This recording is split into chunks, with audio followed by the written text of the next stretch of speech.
Det moderne gennembrud er en litterær periodebetegnelse, som strækker sig fra 1870 til ca. 1890. Perioden er især kendt for sine kritiske tekster, som begynder at fremkomme i slutningen af 1800-tallet. Dette skyldes blandt andet, at danske grundlover, der træder i kraft i 1849, sikrer ytringsfriheden. Grundloven sætter også en ny styreform under udviklingen. I perioden under det moderne gennembrud starter demokratiet nemlig. Igennem hele perioden er industrialiseringen godt i gang i Danmark. Store dele af folket flytter fra landet til byen for at få arbejde på de omblomstrende fabrikker. Her lever arbejdsklassen under dårlige forhold, og arbejdsvilkårene på fabrikkerne er ligeså. Socialismen blomstrer i takt med, at arbejderne begynder at engagere sig politisk og danner fagforeninger for at forbedre deres arbejdsvilkår.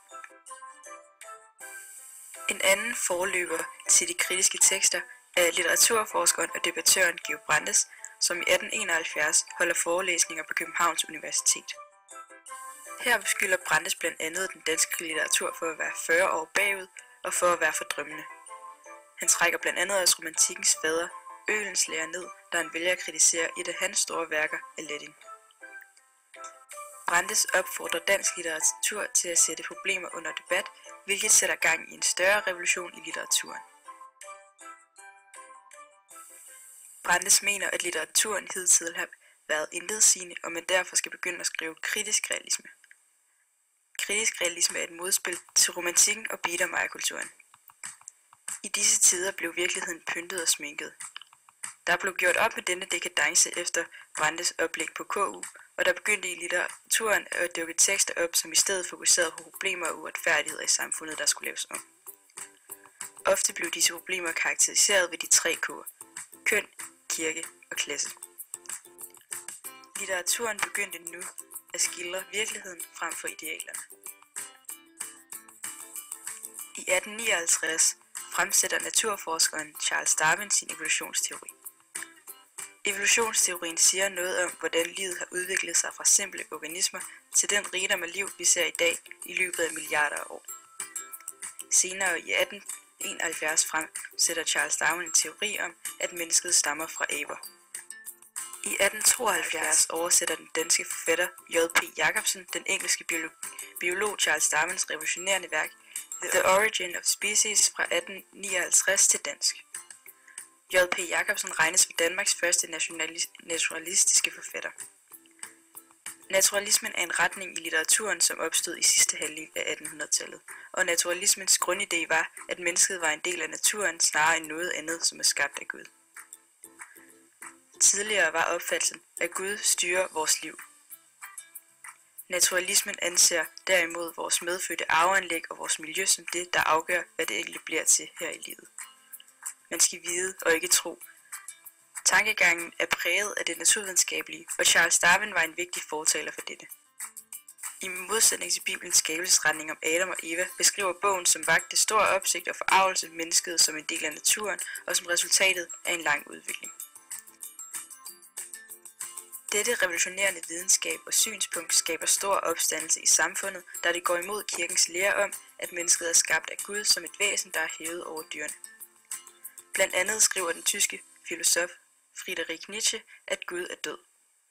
Mennesket skal ikke lade sig styre af den kristne moral, men i stedet leve efter sin egen vilje til magt.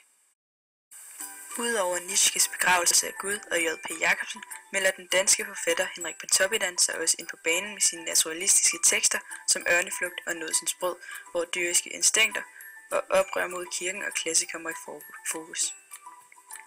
Begge tekster lever op til Brandes idealer for litteraturen. Pontoppidan selv kommer fra en gammel præsteslægt og var søn af en præst. Som ung ville han revolutionere verden og gøre op med sin fædrene tro ved at ville være ingeniør og siden højskolelærer og forfatter. Senere tiltrådte også en af det moderne gennembruds store forfattere, Herman Bang. Herman Bang var dansk forfatter, kritiker og journalist. Herman Bang er kendetegnet på den impressionistiske skrivestil. Han var homoseksuel og blev forfulgt af myndighederne. Han skrev især om det, der blev kaldt for stille eksistenser, som var dem, der ikke havde meget at sige i samfundet.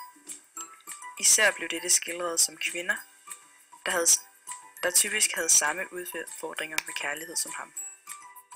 Bang lagde afstand til Georg Brandes og udviklede sin egen skrivestil, den litterære impressionisme, under inspiration af navnlig fransk litteratur. Impressionismens skrivestil er især også kendetegnet ved minimalismen. Tingene skal vises og ikke fortælles. Dette ligger også i selve ordet impression, som betyder indtryk. Den impressionistiske stil ses også i billedkunsten på dette tidspunkt. En forløber til dette var blandt andet Claude Monet, som blev verdenskendt for sin evne til at skildre den umiddelbare omverden. I 1880'erne opstår der en konflikt om, hvorvidt manden skal begrænses seksuelt, eller om kvinder skal have friheden til at kunne danne seksuel erfaring inden ægteskab. Dette var en debat i Norden, som blev kaldt for sædelighedsfejlen. Det er altså en debat om kønsmoralen og ligestillingen mellem mand og kvinde i samfundet. I debatten deltager mange af periodens forfattere. Deriblandt Georg Brandes, som mente, at både mænd og kvinder skulle have lov til at gøre sig seksuelle erfaringer før ægteskab. En kvindesagsforkæmper, Elisabeth Grundtvig, mente, at både mænd og kvinder skulle lære at beherske sig, da en seksuel frihed til begge køn ville medføre, at kvinder fik uønskede konsekvenser, som mændene ikke lovmæssigt ville få ansvar for. Der var altså en frygt for, at kvinder til sidst ville stå med et barn, som de ikke ønskede. En anden stor forfatter fra denne periode er Amalie Skram, som bliver anset som en af det moderne gennembruds vigtigste kvindelige forfattere. For samtiden var Amalie Skram nok for kontroversiel, skarp og determineret, men i nutiden har hun vundet sig position for sin åbenhjertighed og for en kompromisløs vilje til at udtrykke og afdække de mest ekstreme tilstande, både socialt og psykisk, i en snarere ekspressionistisk end naturalistisk stil. Hun skriver blandt andet novellen Forrådt, som er en kritik af arrangeret ægteskab. Det moderne gennembrud er blandt andet medvirkende til, at kvinder i 1915 får stemmeret, som afgør et helt nyt skridt i kampen om ligestilling mellem kønnene. Alt dette forårsaget af, at problemer blev sat under debat.